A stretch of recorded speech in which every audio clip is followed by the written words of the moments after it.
Have you ever stood at the base of a mountain, craned your neck to look towards the top, and wonder how in the world would one even begin an expedition to the summit?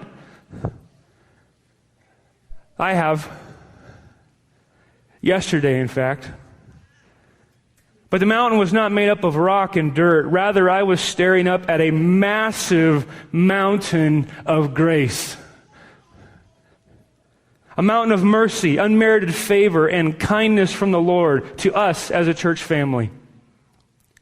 And my expedition, my challenge, was attempting to encapsulate and review in a few hundred words all that God has done to us, for us, and through us over the past 5 years. That appeared a task more than just daunting, overwhelming. That appeared to be a task that was impossible.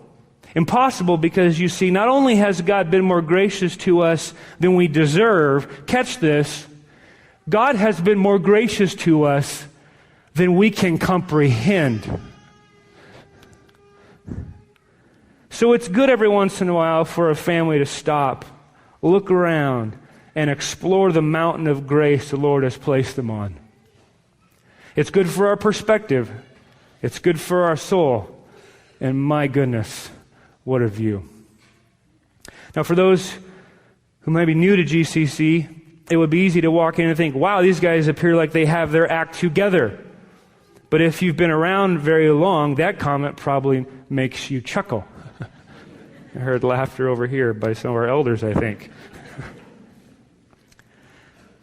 Act together? Hardly. More like barely holding together. Our story is not one of perfect planning and brilliant execution.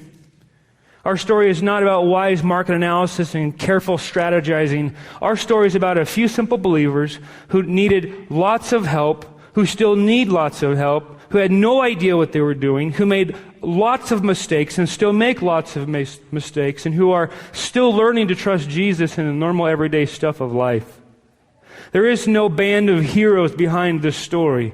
There are only humble, needy people who have been coming together for 5+ years now to look to, learn about, and attempt to grow in telling others about Jesus. So today I'm going to tell you a story, and you may think, a story? I came to hear a sermon. But just hold your horses there a little bit. Telling stories not only has a very rich history across the fabric of humanity, telling stories has a rich history across the story of the Bible. Before there was the internet or laptop computers or cell phones or the printing press or paper or Flickr or Facebook or photo albums, there were only stories. And the telling of these stories was essential not only for the entertainment's sake of a people, it was essential for sustaining tribes and communities. It was how people passed important values and traditions down from generation to generation. If you wanted to keep important information alive, you wrapped it in a good story and told it around the campfire, because there's nothing like a good story, especially if it's true.